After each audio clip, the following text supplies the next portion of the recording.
in the break. I was like, what are you doing? I was like, and then when he left, he was all like a villain in a movie. Like, I mean, I've never seen a guest act like that. But then when he's on air, he's all, I'm a nice little guy. I am Gary Johnson. So go ahead, CJ. I'm not bullying you into talking about it, but your description of him. Well, I don't want to attack his character, but when he was on air, he was completely different than when he was off. It's like a switch flipped or something. He had a blank stare in his eyes when you would talk to him. When he walked around the office, he kind of looked up at the ceiling tiles, and when he left, they kind of dashed to the car and got the heck out of here, like they were very uncomfortable. And I was in the little studio at that time. We hadn't started using this one. It was like 2.5 years ago. And I'm not exaggerating, folks. What you see in his triggering, it was even more. But he would sit there, and I thought, is his tooth hurting? Is that a tick? But he was trying to intimidate me, which was a joke. And he was just like going... It was just like... And he was on there for like a whole hour, wasn't he? I think so. Maybe like an hour and a half. Yeah, because they wanted to come here, and they just wanted to sit there in the chair and like... I don't know what's going on with this guy, but it's freakish. In fact, I want to play the Governor Well clip, but I want to get to our guest. Let's play the Gary Johnson being triggered first when he's instructing the town hall reporter that you're not allowed to use the term illegal alien. And again, this is a little bit of what I was getting during the breaks, but he wasn't talking. He was sitting there showing his teeth and like looking at me with one eye and wiggling around. It was almost like Emperor Palpatine when he's angry in episode 3 of Star Wars. It was kind of like wiggling and snaking. That was it. He was snaking around the office. I've never seen anyone walk around like they're a bipedal snake. So let's go to Snake Man right now. Because they couldn't get in legally, and the jobs existed. And you or I would have done the same thing. And we're talking about now, coming from New Mexico, a population with 48% Hispanic, how's the crackdown on 11 million undocumented let's stop right there. Back it up to the beginning. Work? That's once he's already mad. That's nothing. It's how he goes from looking completely normal and friendly and going, no, I tell you how the world works. Then he snaps. And it's just a small little... Because, I mean, we all snap. I get angry. The point is I'm not a psychologist. So I'm not literally saying he's a psychopath or a sociopath. All I'm saying is the guy's really creepy. He wants to put us under the TPP. He's now become anti-gun. His VP guy's totally anti-gun. Let's play the clip from the beginning. You have defended President Obama's executive amnesty action where he basically decided unilaterally that he was going to issue work visas to millions of adult illegal immigrants who are here in the country. Undocumented, by the way. If you use the term illegal immigrants, that is very incendiary to our Hispanic population here in this country. Why is that? It just is. It just is. Just so that you know. Just so that you know and you don't have to use that term. But isn't the term accurate in the sense that they entered the country, they immigrated to the country illegally, so they are... They came into this country because they couldn't get in legally, and the jobs existed. And you or I would have done the same thing. And we're talking about now, coming from New Mexico... Let's stop right there. I mean, the point is that, no, they came here because they can get a bunch of free welfare and have their kids paid for it and everything else, at everybody else's expense, and then they undercut everybody else's pay, including their own, by bringing in a permanent underclass. I don't want to exploit anybody. And them acting like that they're on this high horse and these angels is disgusting. I want to tackle this first. What you think of Gary Johnson. I mean, obviously, the mainstream media is pushing him as a messiah against Trump, so you know he's bad. The establishment is doing it. And then get into everything else that's happening, the economy, the world, where you see all this going. John Rapaport, investigative journalist with NoMoreFakeNews.com. Thank you for coming on with us today. Hi, Alex. Let's all vote for Hillary Johnson. She is going to divorce Bill and marry Gary. And let's have a big celebration because they are apparently as sleazy, slimy, and slippery as each other. And it's a good fit, I think. Hillary Johnson for president. I mean, they brought this guy in as an agent, basically. You know, I'm a libertarian. No, you're an agent. That's what you are. You're there to disrupt the vote, to take some votes away from Trump, as many as you possibly can, while pretending you're a libertarian who, by the way, wants to ratify the biggest globalist takedown ever in the TPP, Trans-Pacific Partnership, where that comes off as being libertarian is, beyond anybody's recollection or intelligence, because it's totally counter. So the Libertarian Party is out. I mean, they're gone. Why don't they just put up a sign that says, who's going to pay us the most money? We'll run the candidate that'll take the votes away from the other guy. I mean, that's libertarianism now. That's, to me, the definition of the Libertarian Party. We're for sale. Who's got the highest offer? We'll say anything. We'll put any candidate up. It doesn't matter what he used to say. This is what he's going to say now. And that's the way the whole thing's going to work. Beautifully said. They demonize Trump for coming up with good slogans to describe someone's character. Crooked Hillary, lying Ted. What do we say about Gary Johnson? Hillary's husband, Gary Johnson, or Hillary's running mate, Gary Johnson? I mean, how do we describe him? Hillary's husband. I love it. I think that's a good one. Well, you coined it. I mean, you coined it, John Rapaport. Okay. Well, can I sell it? Do we got posters, stickers, whatever? Let's make I was thinking Snake Man, Gary Johnson. I was thinking, election spoiler, Gary Johnson. I was thinking Democratic Party, savior Gary Johnson. I mean, I'm not thinking of as good a terms as you have. I was thinking, how do you really describe him? Slimy Gary Johnson, anti-gun Gary Johnson. I guess it's really Hillary's husband, Gary Johnson. Or Hillary's husband, Gary Johnson. I mean, there it is, as far as I'm concerned. She wore Bill out. He's gone. He's just a hulk. She's getting there herself. But in the meantime, she could use a little bit of an infusion of energy from somewhere. So let's marry off Hillary to Gary. Hillary and Gary. Hillary Johnson. It really is transparent, though. How can the Libertarians support the secret TPP that basically they now admit takes everything over? It's the world government final mega treaty. And you've got him then bringing in an anti-gunner who says arrest people that have guns that hold over 5 rounds nationwide, make them all criminals. I mean, how in the world are libertarians putting up with this? I don't know. I have no idea. I mean, who are they even now? They come together, what is it, every 4 years, and they pick a new guy to run, and then they go away. They don't have any status or standing that they've established on their own. It seems like they're just basically raising money off the word libertarian.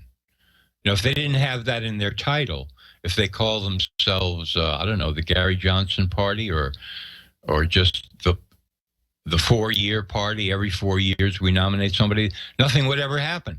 I mean, they're just poaching on the word libertarian, which has a history. It does mean something.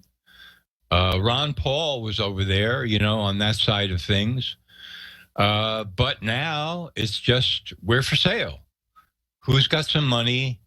We'll offer you a candidate that'll say what you want him to say. And I agree with you completely. This guy, he reminds me, Johnson, a little bit of a snapping turtle. When I was a kid, a snapping turtle came into our backyard, and I was warned. And I looked at this thing; it was pretty big, and it wasn't moving. And I thought, what harm could that? Just let me walk up to it and look at it. And I kind of put my finger near where I thought his head would be, and all of a sudden, pow! He was a snapping turtle, man. And that's the way he turned in that interview. All of a sudden, well, don't use that term and so forth. And then bang, he suddenly attacks the interview. And again, I get mad interviews too, but it was the instantaneousness. It was how he had this fake friendly demeanor and then instantly, like a moray eel or a snapping turtle, shoots out of the hole. And I'm telling you, I'm not exaggerating. The creepiness in that studio a few years ago, and I've interviewed the guy a lot, when he was sitting there, at first, I thought like something was wrong with his face or he was having a seizure because he was like really looking like he wanted to kill me. And I was like, and he wouldn't talk to me during the breaks hardly. And then after a couple of breaks, I thought, this guy is really hating on me, but then getting on air and acting all nice. And I remember asking the crew, why did he even come here? He was acting really weird. You're a smart guy into psychology. I mean, that's what you write about. What do you think that sounds like, what you just heard myself and CJ describe? Because believe me, that's what he was doing. I've seen a lot of people who have this, they used to call them yuppies 10, 15 years ago, a sense of tremendous entitlement, education, scholarship, learning, and all of this, and they talk and they smile and they kind of come off like sort of wimpoids, you know, and they know what's best and everything. They love listening to themselves talk. They love listening to themselves talk, and they feel, you know, white shoe, as you said, very entitled. But of course, I'm for the masses and everybody, and I love everybody and all this bullshit, basically. But then, if you puncture that, suddenly now comes the real person, right? Who's totally unhinged, snapping turtle, who can't stand, you know, to be around anybody that disagrees with them or challenges their viewpoint or even asks them a pointed question like this guy did in the interview. No, that's not allowable. Suddenly, you know, they go crazy. And that's right. They can't even debate. And now I realize that's why he was getting so mad. I was just nicely debating with him, and he was getting madder and madder. Yeah, they can't enter into one of those conversations at all because they have to be, you know, on top. That's basically, it's kind of like a fascist in a great picture there, a fascist in sheep's clothing, right? And they're very nice, and they kind of come off as humble. And, you know, the whole thing, I'm sure that you could get Gary to talk for hours and hours about his phony ideas on white privilege and how, you know, he's doing penance and repentance for this and that, and everybody else should, and all this kind of stuff. And then all of a sudden, yeah, there's a good resemblance between this turtle, snapping turtle, and Gary. The nose, the mouth. Boy, he's ready to, here he comes, you know.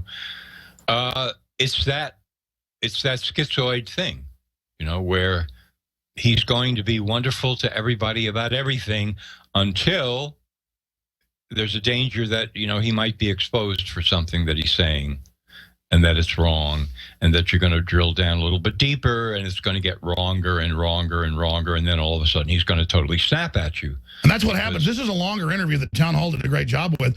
He never debates anything. He just goes, no. But what about the executive orders of Obama? What about how we're being run by foreign treaties? I'm not discussing it. I'm an intellectual. I guess exactly. Really he's an empty suit is what it comes down to. I think so. And you find that with college professors, for example.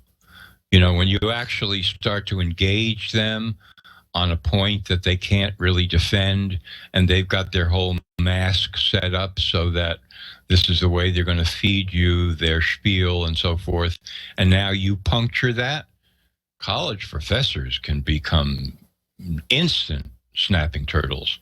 You go outside their box where they've got everything figured out and defined.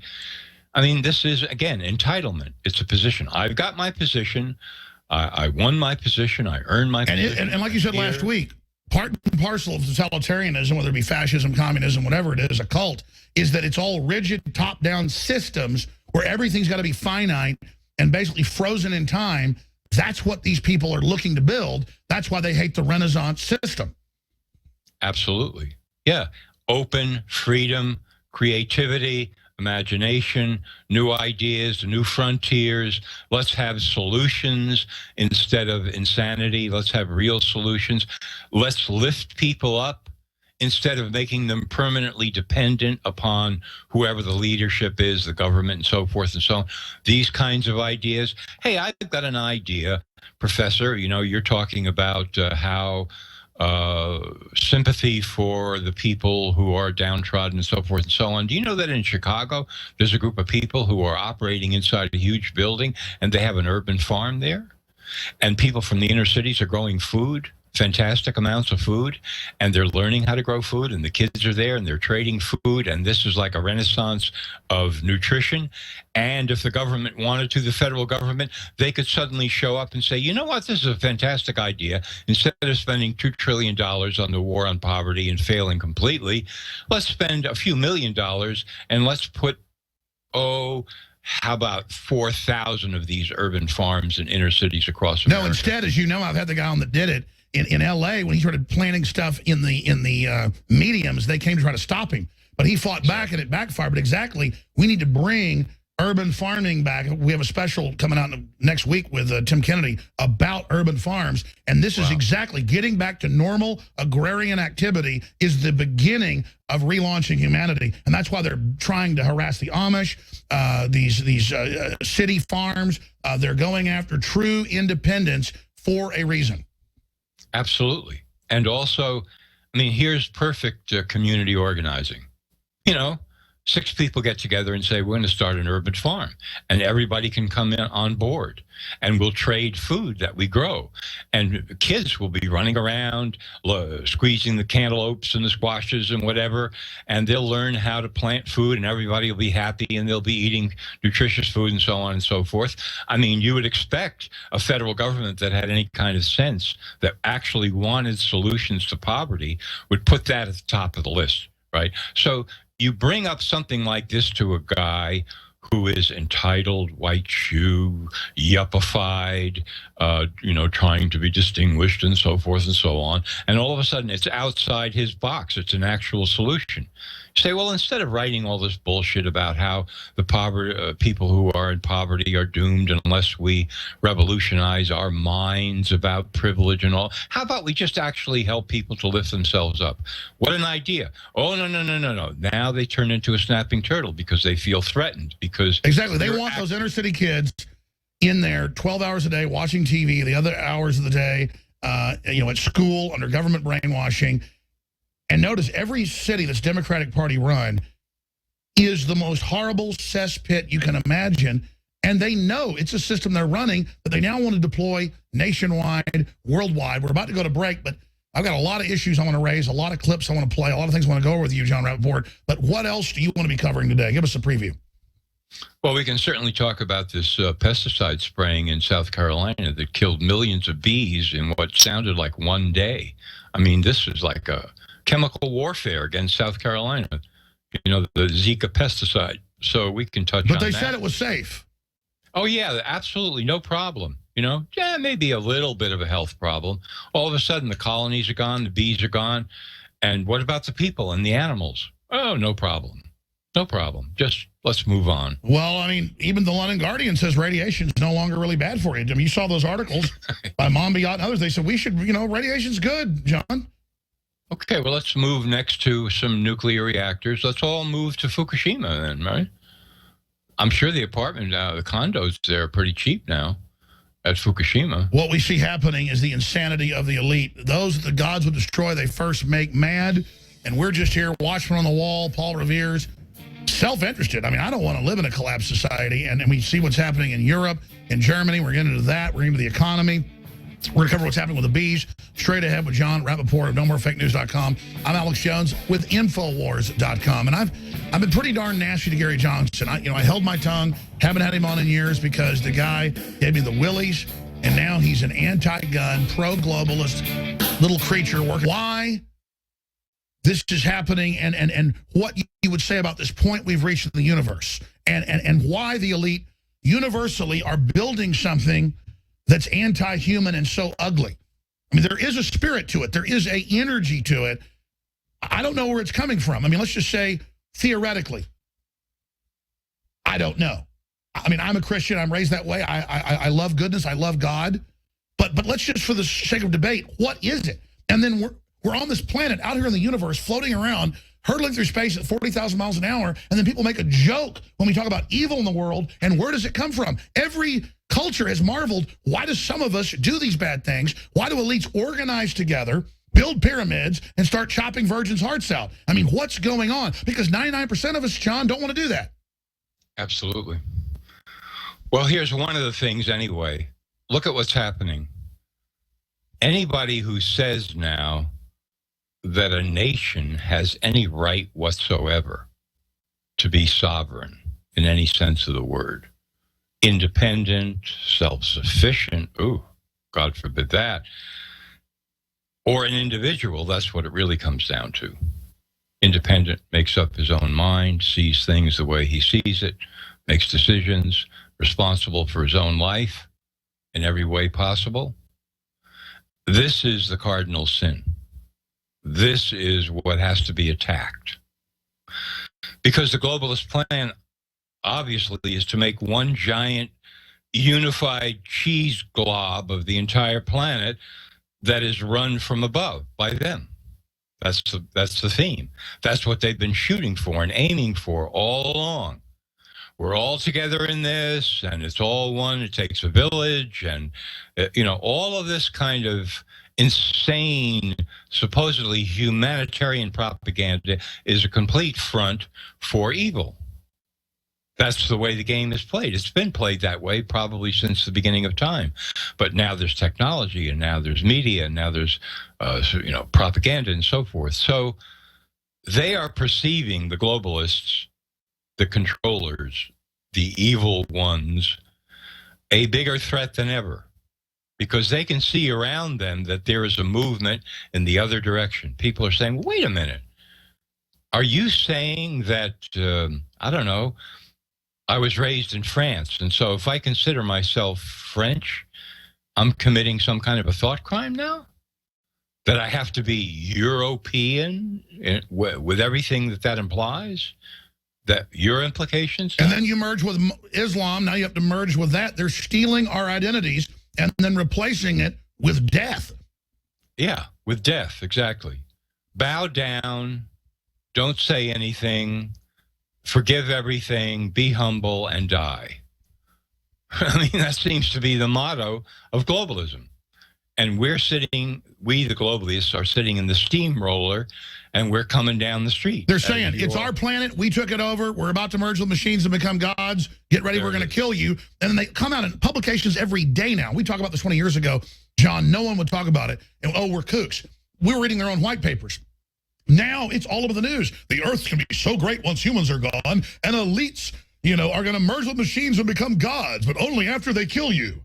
And you're like, whoa, they're in the news saying this, but it's like it's in New Scientist and it's on CNN, like it's fun. Like, wow, you've got to admit it would be better without us on Earth. Right. Let's all commit collective suicide as our final act of contrition and penance and so forth. And I've been following this whole, technocratic thing for a long time as well.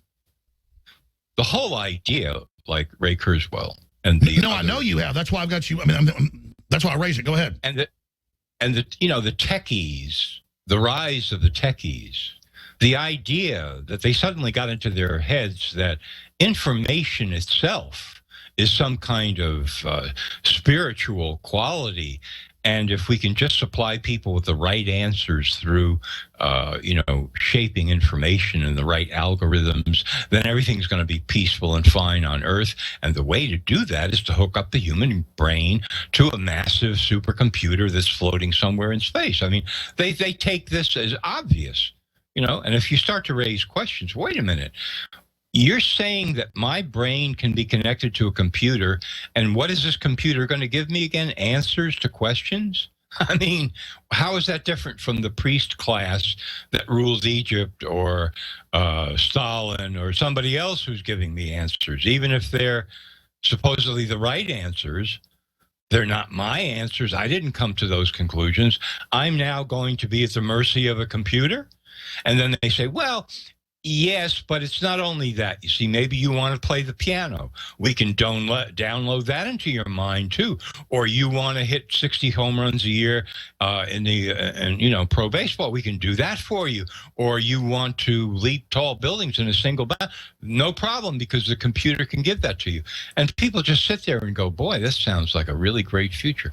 Are you kidding? I mean, can you think about this and how ridiculous? I mean, aside from being a total fascist setup, can you even start to think about how ridiculous that sounds? How is a computer going to do that for anybody?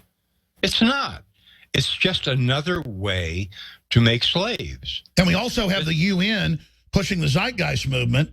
That guy comes on my show and says, you'll be put in a re-education camp if you don't submit. Then he comes out and says, I'm a liar. It didn't happen. When I have the clip.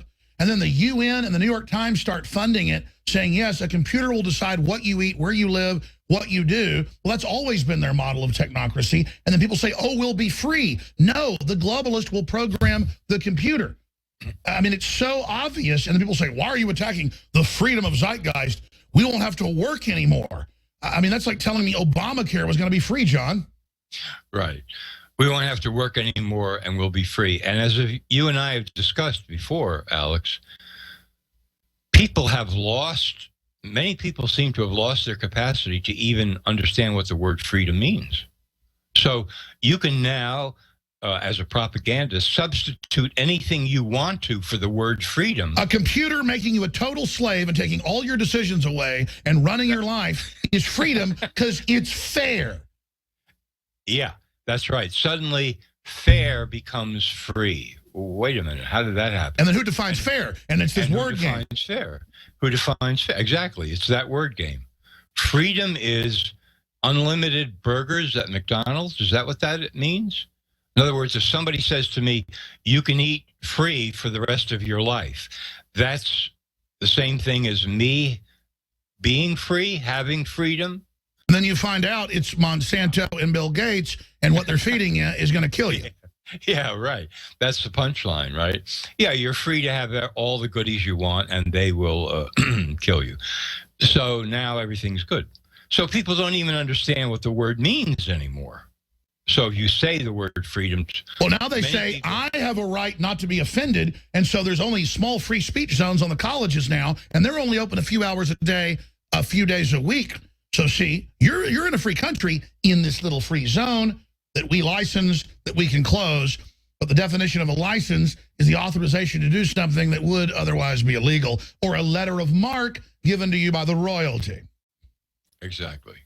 At Harvard Law School, which I wrote about this week again, there were people, these are supposed to be the best and the brightest college graduates, and they go on to the most prestigious law school in the country, Harvard. And what happened there? Students said that they didn't want to hear the word rape or violate, meaning does this conduct violate the law?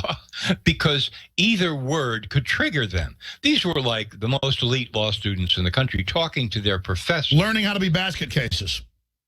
Learning how to create yourself over in the image of a basket case, exactly. How do I become a victim?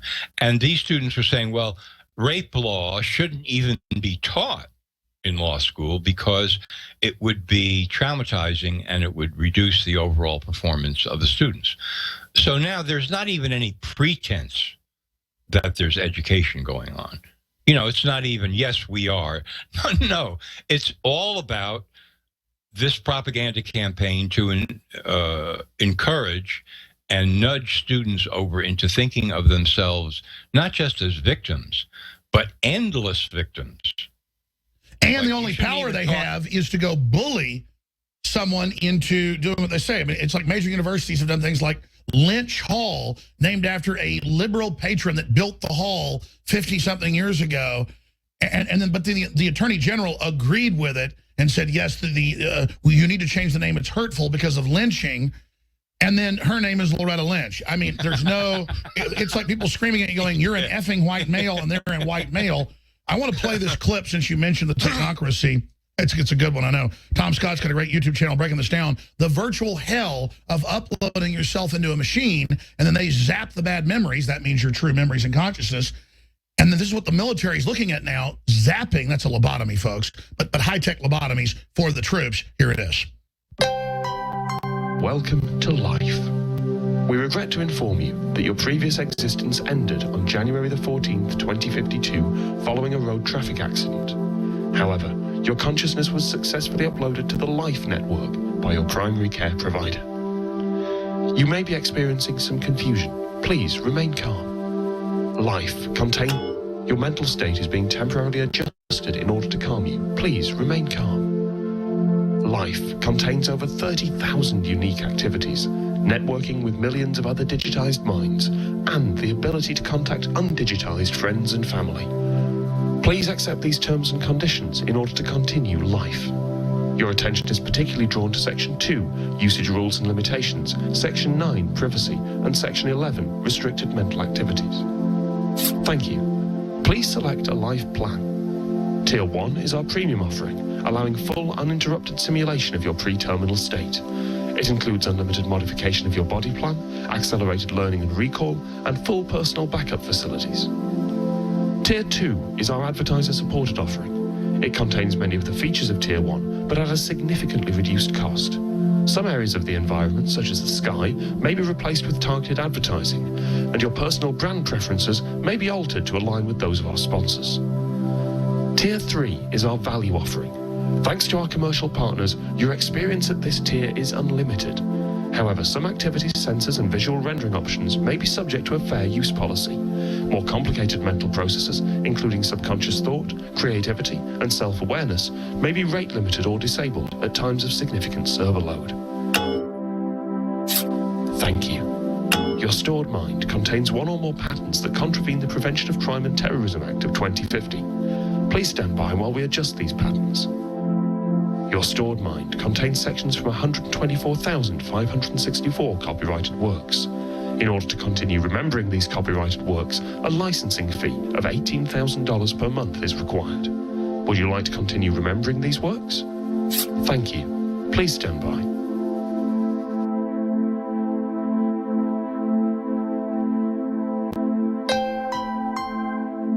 Welcome to life. Do you wish to continue?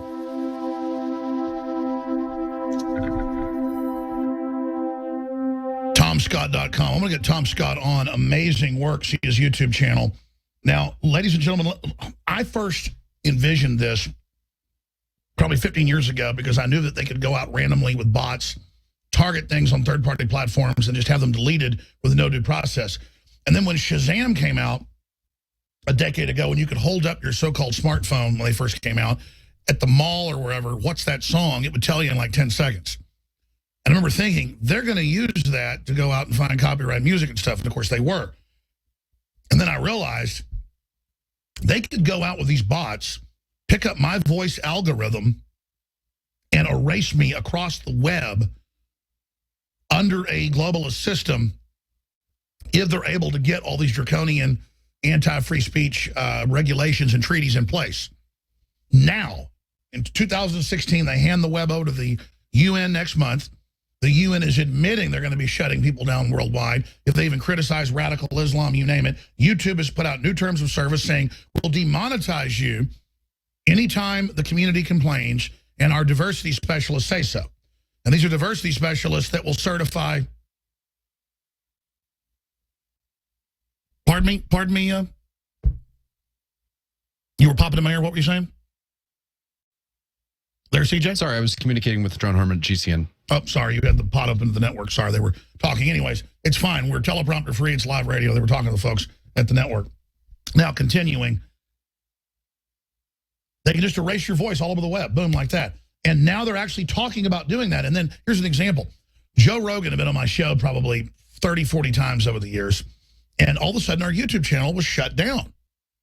And I went in there, and it was all these copyright strikes that I had Joe Rogan on. It wasn't music. It was him talking to me, but they had monetized. He'd signed an agreement that he didn't fully understand, his spoken word. And so I was being hit for copyright for having a conversation with him in studio. And he had to have the copyright group working with YouTube go and switch all that off. So what I'm getting at is, when you just saw that terms of service piece from 2012 with a theoretical system in the future, that's actually what Ray Kurzweil's talking about. And that's what happens when you upload your, quote, photos, your documents to the cloud. You're opting in to give them everything you already are, and you can see the premeditated architecture and nurture of this. John Rapaport. Boggling. It's boggling. That is the idea. You establish this huge commons, you want to call it, where information is everywhere and so forth and so on. And then you see that behind that is the intent to control, rule, absolute control of all of that. We can delete this, we can delete that, we can take this out, we can add that. In fact, we can claim that this person over here actually said this when he never did. And then we can back that up with 1,000 confirmations that that's true when it's a complete lie. And by the time we're done, that guy won't even know who he is anymore, because he'll be misrepresented in a million ways all over the internet. And then we can establish these machine bot trolls by the thousands and millions to back up everything that we're doing and screaming online and everything and all of that. You know, so, I mean, this is like a propagandist wet dream. We're going to run information. We're going to rule information. And now you expect that somehow this gigantic computer in the sky that your brain is going to connect to is going to be benevolent, inviting, open, interested in your ideas? I mean, are you crazy? This is total fascism. This is total mind control. And talking about DARPA, I mean, they're involved in a project, for example, now where they want to be able to insert images directly into your visual cortex, bypassing all the normal channels of perception, so that it isn't even a question of trying to regulate or change what you see. Seeing will become what's inserted into the visual They will cortex. broadcast directly to the brain and have already been able to successfully do it. John Rapaport showing his great knowledge of what's happening. And for listeners, I'm not trying to scare you. This project's ongoing. They released it a few years ago, declassified it, but from a private corporation, that Google, when it was founded in the late 90s, was having a board meeting and was getting CIA funding. This is all admitted. And the feds are saying, we already have search engines. This is NSA technology, you know, that searches your phone calls and your emails. I mean, that's what search engines are, is basically an NSA search of their word database. But now they get you to opt into it and then can direct you where they want to go. And that's a dumbing down of the whole process, but that's the basics. Well, when you expand this now, they went on to say in the minutes of the first corporate meeting of Google, they said, excuse us, this is not just NSA systems that you gave us. We know that. We're going to control reality by getting everybody to feed their information into it. And there'll be a human-computer interface that will teach it how to have a more than human brain, more than human, and then it will start giving impulses out to the humans to control them, and we're going to have an AI system that can predict the future and then manipulate the future through the billions of humanoids that are interfaced with us. You can go read all this. I mean, this is so diabolical. Please continue. This is obviously where they're going with this. I mean, from the beginning, you could see this is what they want. They always want more control. It's not just enough to give you an idea that then you suddenly think is your own when it's really somebody else. No, this is about absolute control. This is the whole idea. This is where they're going. This is what they've been aiming for. So they're thinking now, well, it's all about the brain. 21st century has been called the century of the brain. You've got laboratories all over the world where researchers are doing work on the brain, compartmentalized all over the place. Many, many, many, many researchers. And they're all talking about how they are working to cure diseases. And most of them believe that's true. They have no clue. They're what I call high IQ idiots.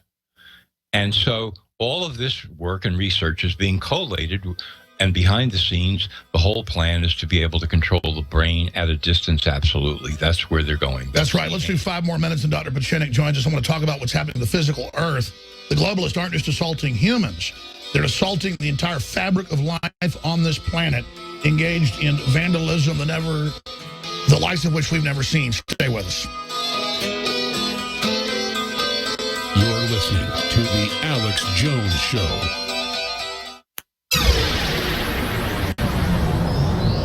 This is GCN, the Genesis Communications Radio Network. It's not just our water we need to filter. It's not just our food that needs to be clean. It's the air we're breathing, especially for our children. The artificial particulates, the chemicals, is absolutely weighing down our immune systems. The same team based right here in America that brought you the Alexa Pure groundbreaking water filtration systems have now developed Alexa Pure Breeze. Whether it's your home or office, you owe it to yourself, your coworkers, your family, your children, to do the best job you can to purify your air. The elite are masters at poisoning our environment while themselves doing things that mitigate or avoid most of the toxic effects for themselves. The general public doesn't. The Alexa Pure Breeze would be a steal at $300, $400, $500. One of these systems can keep 800 square feet incredibly clean. This is a system I'm personally putting in throughout my house, replacing older, more expensive filters that didn't do as good a job. Find out why this system is so revolutionary today at InfoWarsStore.com. You're listening to The Alex Jones Show.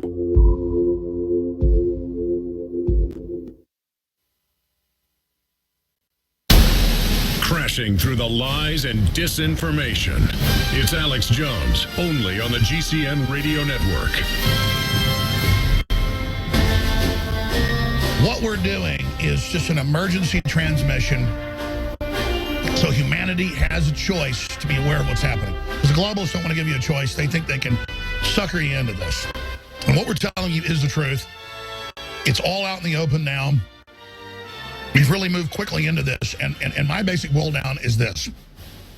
The globalists have the money, the power. A lot of them are mentally ill. They're inbred. That's admitted. They hate themselves. That's why they say humanity's ugly and bad and fallen, and that we have to get rid of humanity and transcend to some new creature.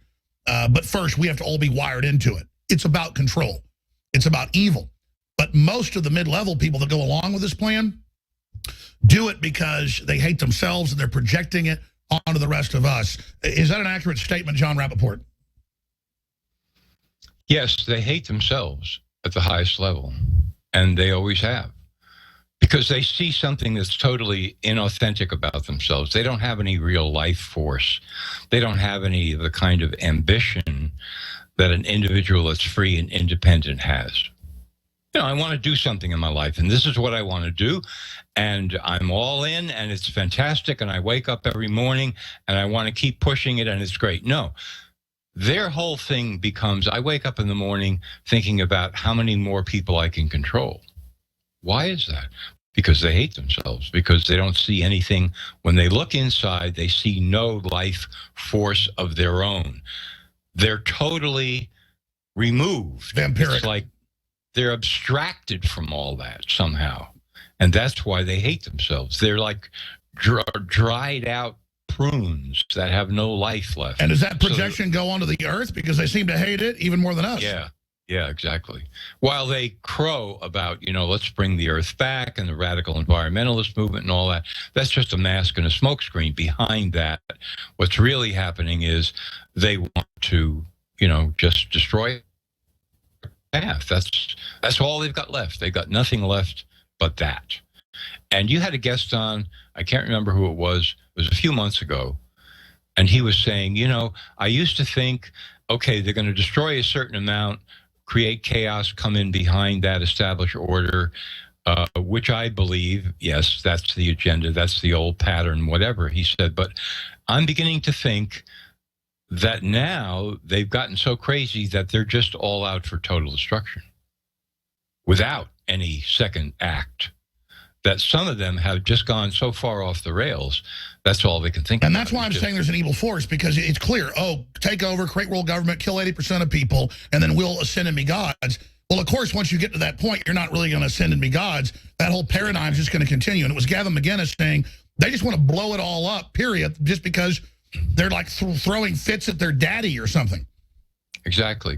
And they also kind of see that they're losing, that something's happening now, that people are emerging who don't believe what they say anymore. Absolutely don't believe it and at all. And see through everything they're doing. And see through everything that they're doing.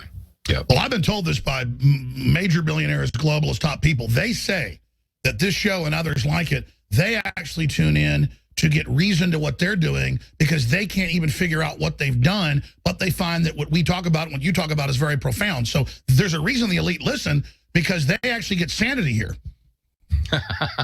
They figure out what they're actually doing. Well, if they listen to today's broadcast, then they may go out and commit suicide, because what they're actually doing is just complete evil. I mean, that's the bottom line on it. If they had any lives of their own, they would be pretty much minding their own business. I mean, that's one of the signs that you have a life of your own. Exactly. It's not that you just are shuttered off from the world. Absolutely not. Or that you let things go by and you don't care the air is poisoned or any of that. I'm not saying that. But on some level, when it comes to, social interactions and people, you're not meddling in everybody else's affairs. Meddling is the sign of a tyrant. Exactly. Total meddling. Well, I mean, when you've got your own full life, you can barely even deal with your own life, much less your neighbors. Right, exactly. You're doing what you want to do, and you don't need to mind their business. Powerful. John Rapaport. Well, I'm going to talk to you again very soon. Thank you for the time. Always very thought-provoking. NoMoreFakeNews.com. Find his books there. They're amazing. We'll be back with Steve Pieczenik on what's really bad. When she came out last week and attacked yours truly and others and twisted things I'd said, lied about things, said some things that were true, but really lied about, Stephen Bannon and people and Donald Trump. I mean, she really lied about them. She didn't look well there. But then she calls into most of the shows now. She can't do press conferences. This is quite a cornucopia here, Doctor, but I want to bam through this with you. Thanks for joining us. Oh, it's a pleasure, but I want to congratulate you, Alex, and your audience, because she reaffirmed the importance of the Alex Jones Show. I have never, in 30 years of my life, heard an opposition give credence to the so-called the truthers, the conspiracy. So we are now the main line. And I want to thank you, and I want to thank everyone else. But let's get to her health. There's no question she has a health problem. I don't want to go too much into detail other than what I already said. She has a real problem. Central venous thrombosis, as Dr. Drew said and others have said, is a serious problem, both in coagulation and neurological damage. But I want to go to the next element, which I wanted to really examine. Once I hit her, I began to ask myself the same question that you asked yourself and everybody else had. Who is Tim Kaine? And I started listening to him. Now, from my past experience, I want everybody to know I'm not anti-Catholic. Half my family's Catholic. I have treated Jesuits. Now, when I say I've treated Jesuits on behalf of the church and on behalf of some three-letter organizations. I will not announce who they are, but you can guess it. When I heard him speak, I immediately realized that he was too effete, too bombastic in a way that was disingenuous. Everything he said was that I was inspired by the poor people of Honduras. I lived in the mud hut. I mean, it was everything short of debasing himself in front of the church. And in fact, what happened is when I went back to my records and my sources, I found out that, number one, he lived in a very high, sophisticated compound, which had swimming pools, golf courses. He was under security. He was guarded.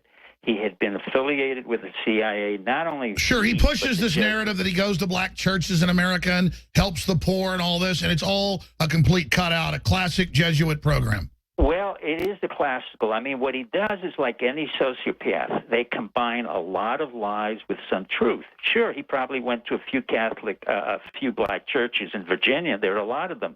But had he literally worked in Honduras to help the poor people? No, he was involved in developing the Contras. The one reason I know this quite well is General Noriega, when I flew into Honduras and then Panama, told me about the entire cocaine scheme.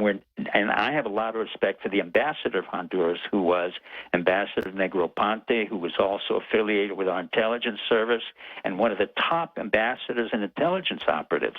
But when you work with Negroponte, you're not on the side of the Lord. You are on the side of the devil. That allows us to build up the Contras against the Sandinistas. So does that mean Tim Kaine is an effective operative? No. What it means is he uses his past, confabulates, and then uses his religion to manipulate the people and get to power. You would think this was the holy angel who came and gave us beneficence. In fact, he's not. Like many of the Jesuits, they were supported and funded by United Fruit Company, which is a front and a cutout for the CIA.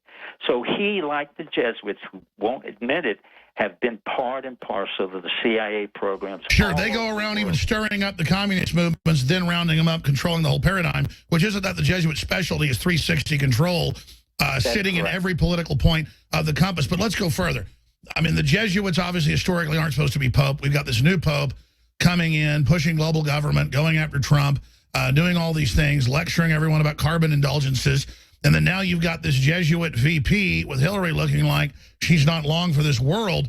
We better look into this. Are we seeing a global Jesuit offensive? Even the London Guardian admitted. Let me tell you why, Alex. First of all, I've talked about Pope Francis for over a year now. I've known the Pope in the late 1970s and early 80s when he was the director of the Jesuits in Argentina under the military coup. He had allowed several Jesuits to be killed, as well as 4 nuns to be assassinated by the military coup. So once again, what we have here is not a unified entity. The Pope is not relevant to our political destiny. He's not even relevant. No, I understand, but they admit that it was blackmail that helped them install him. Correct.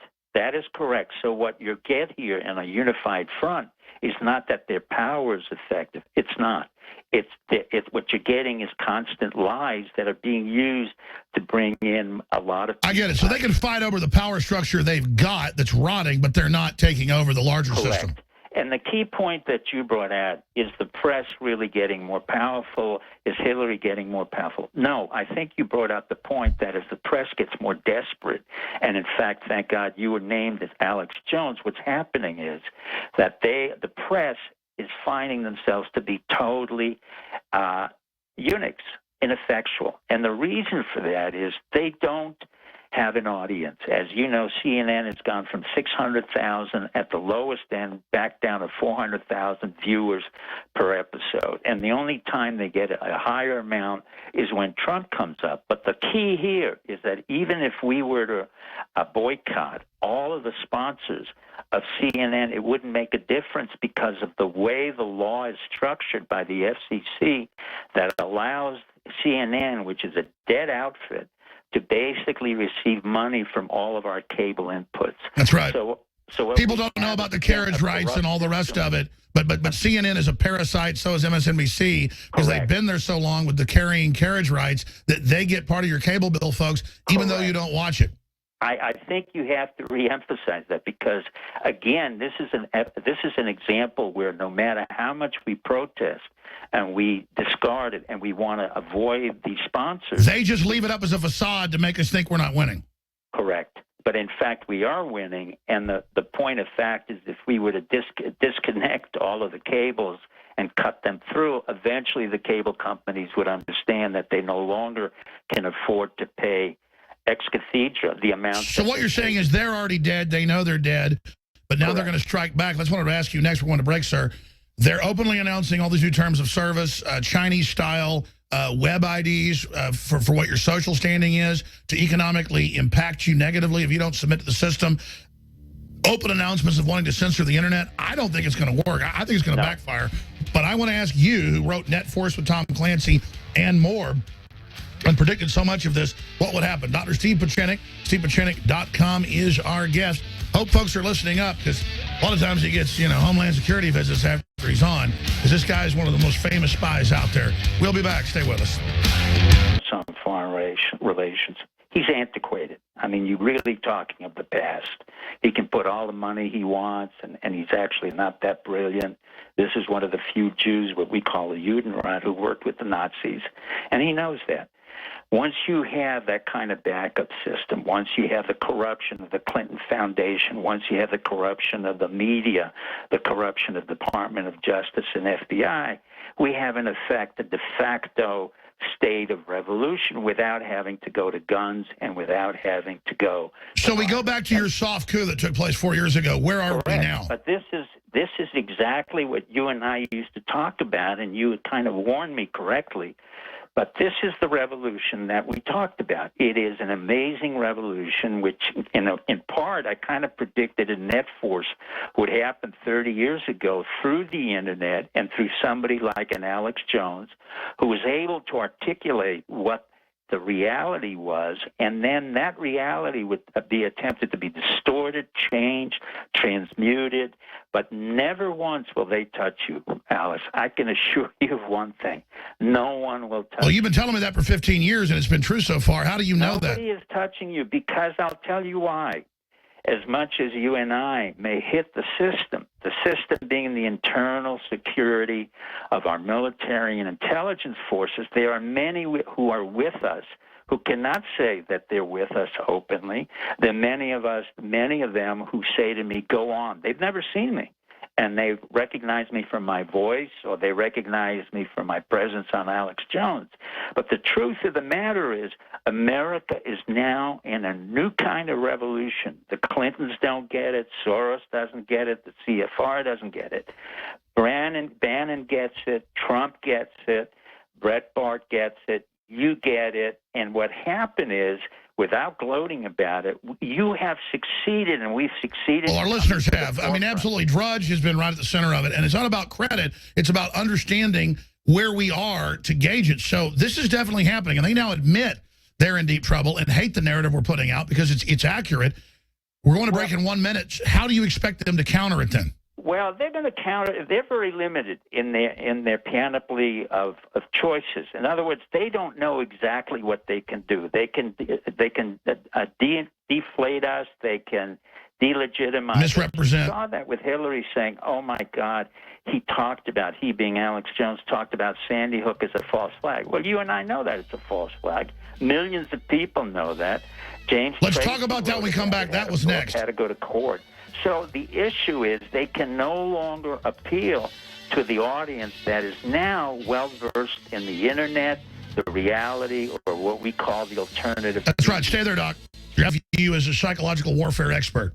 Well, my view is now we have to be exceedingly careful because we've wounded the lion, and the lion is wounded and will strike out. The lion will not strike out against us again on the media because they find that was not effective. And in effect, what they did was to really raise your profile and Drudge and Bannon's and the others so that they either understood that or didn't understand it.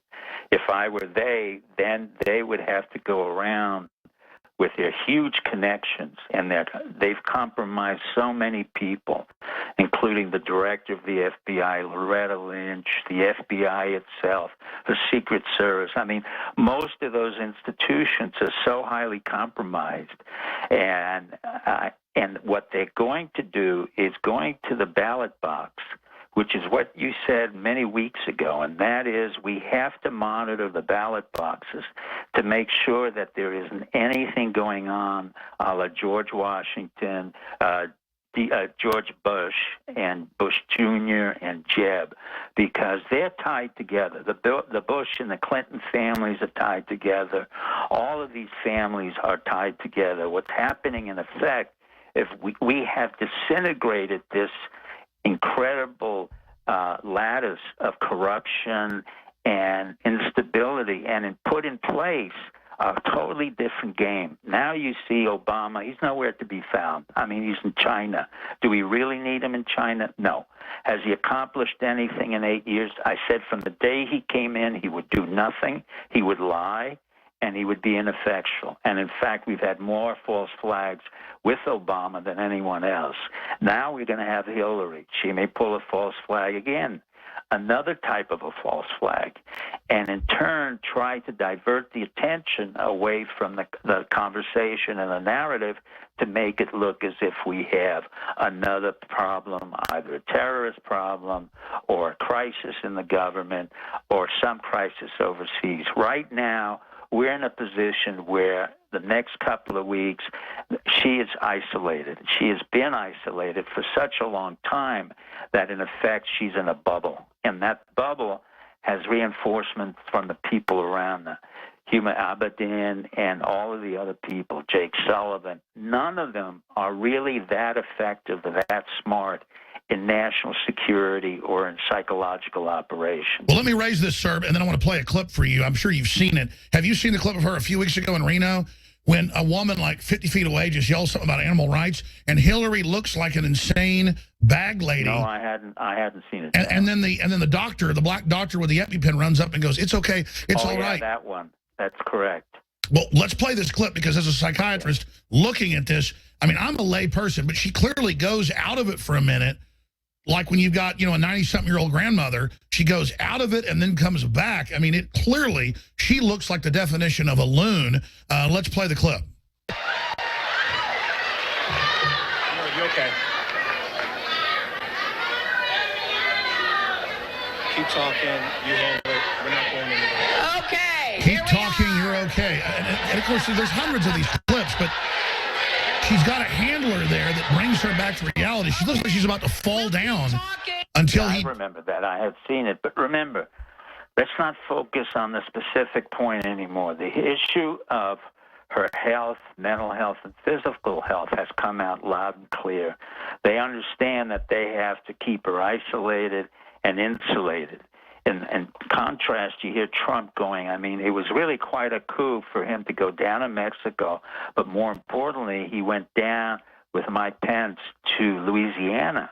Even the President of the United States didn't have enough intelligence or enough even need for optics to understand that it was important for him to go down Louisiana. Hillary didn't go either. What does that say? No. Hillary is totally isolated. She's non-functional. What she's functional on is to raise money internally, which means basically help me. She's in a highly... So she's a figurehead they roll around in a jar, like Drudge said. Correct. She is highly, probably more immobilized than people realize. They're trying to feed her and prop her up. The real issue now isn't Hillary as much as it is the entire movement represented by the Clinton-Bush Foundation and all the other elements, including, Kane and including the FBI, Comey and Loretta Lynch. They all have to go, and they will go. The point of fact now is for Trump to have a team that is quite strong in domestic policies and in foreign policy. If he can announce that team and bring it out and make sure that they're well vetted, because that's one of the key elements, then he gets ahead of the game. By the way, Dr. Pieczenik, let me ask you this question. Trump is so dialed in that the day he flew down there, I know he didn't hear this from me, I was saying no one knows what's going to be in his private talk with the Mexican president, but I'd say let's work together as our economies. Let's do good deals. Let's not let globalism screw us over anymore. And then it turns out that's what he says to the president. And reportedly, the president came out with good body language and then later said nice things. And now, Trump says it really went well. I mean, that is very presidential that Trump's so dialed in on such the patriot page that I mean, he's just doing everything right. That's correct. But now he has to continue that. The debates will determine only one part of the final solution, as you call it. The real concern I have is that the voting machinery and the voting software has to be monitored by our people and has to really be evaluated as to what happens. It's the old Stalin routine. He can say, I don't care who votes and how many times you vote. I care who controls the voting machinery. And that's really where we are now with the Clintons, because they will do whatever they need to do to get her in there. And then once they get her in there, then the entire team of cockroaches just moves in, and it'll be a repetition of Bill Clinton and Obama. And once again, Hillary does not have a very impressive team.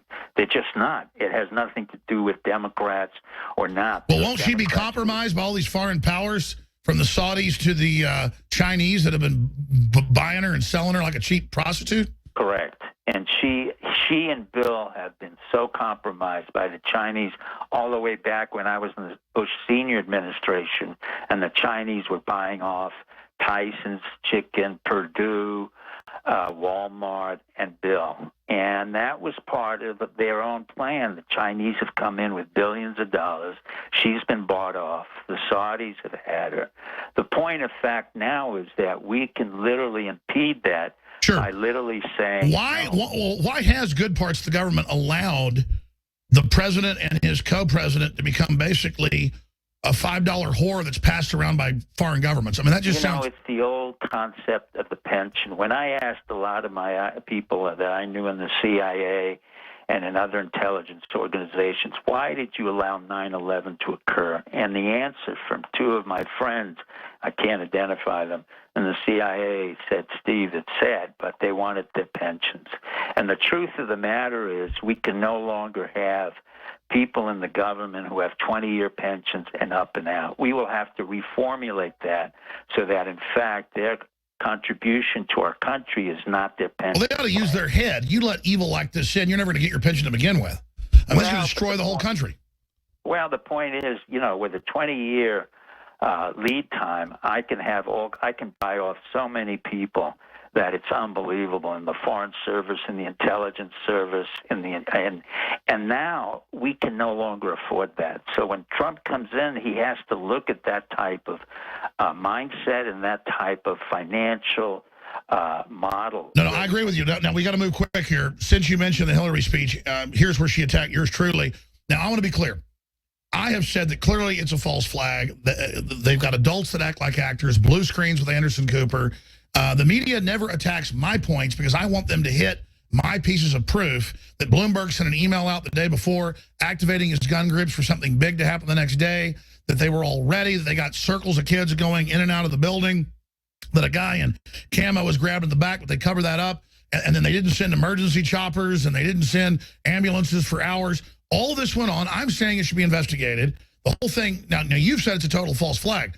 My point is they just stalled it and say, well, when he says 9/11, he means the firefighters blew it up. Or when he says Oklahoma City's a false flag, he means, you know, the little government did it, not criminal elements. Same thing with Sandy Hook. Very suspicious to me, but you're a smart guy that has, you know, run false flags, obviously. You're saying it has all the telltale signs. I want to get your take on this clip. Here it is. It's also what happens when you listen to the radio host, Alex Jones, who claims that 9/11 and the Oklahoma City bombings were inside jobs. He even said, and this really just is so disgusting, he even said the victims of the Sandy Hook massacre were child actors and no one was actually killed there. I don't know what happens in somebody's mind or how dark their heart must be to say things like that. But Trump doesn't challenge these lies. He actually went on Jones's show and said, your reputation is amazing. I will not let you down. This from the man who wants to be president of the United States. Okay, so I mean, just taking away from this, not even responding to what she does there. This is a lady who brags about, I came, I saw, he died. Hundreds of thousands died. They ship Al-Qaeda and ISIS into Syria. They kill Christians by the hundreds of thousands. She lies about being a war hero, being shot at, you know, in the Balkans.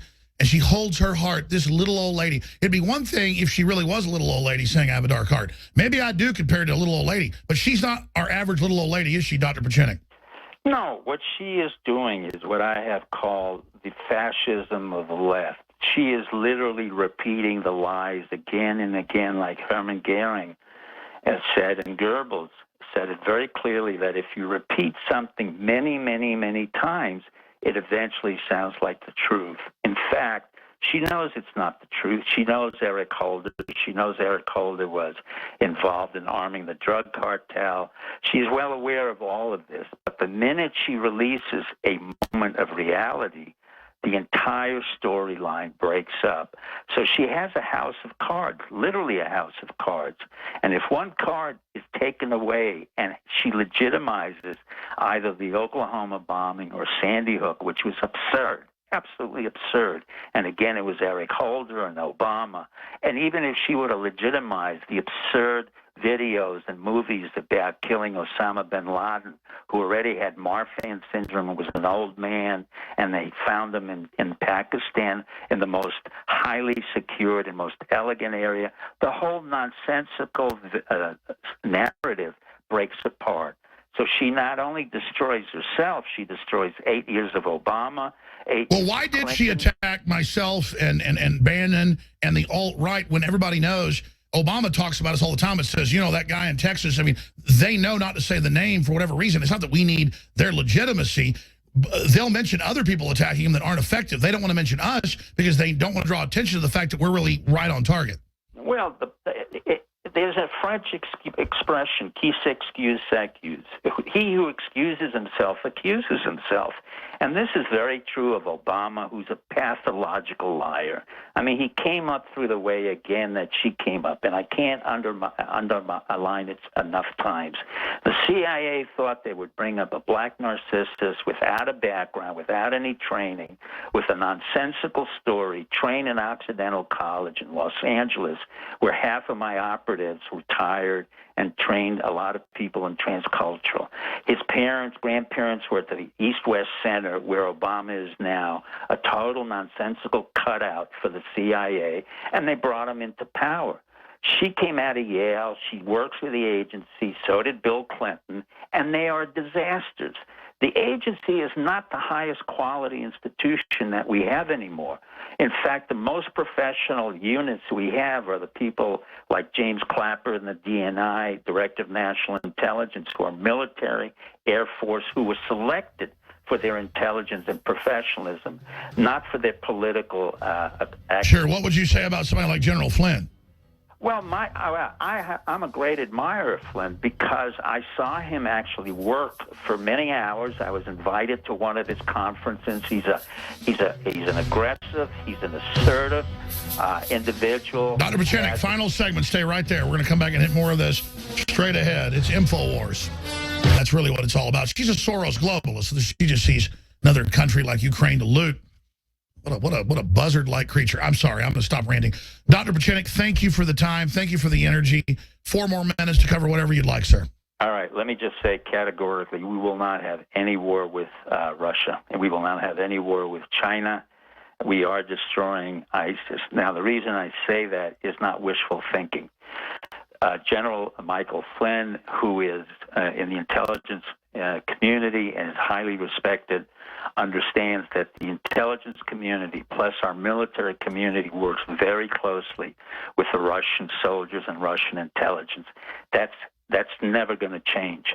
The whole issue with Hillary is the fact that she has a whole group of neocon Jews and neocon Christians who worked for Bush Sr. and were involved in 9/11. Those are the 50 people who are so-called experts that said that Trump is not qualified. That's nonsense. The second thing that we have is our economy will grow. If Trump comes in, I think it's very important to understand that the most important issue is not just immigration, but it is our economy and the jobs that we have at home. Trump can do that. He is the first president, literally in 50 years, who's been trained in reading a balance sheet, a cash flow sheet, and understands what it takes to create a business, even if you have to bankrupt that business. That's part of the dynamics of building and creating businesses. I've done 28 of them, and I've had to close down half of them.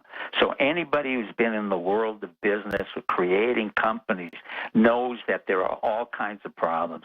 Hillary has never been involved in anything other than self-aggrandizement, manipulation, collusion, and corruption. And that's true of her entire family, including Chelsea, unfortunately, who I knew and I thought she was a sweet girl.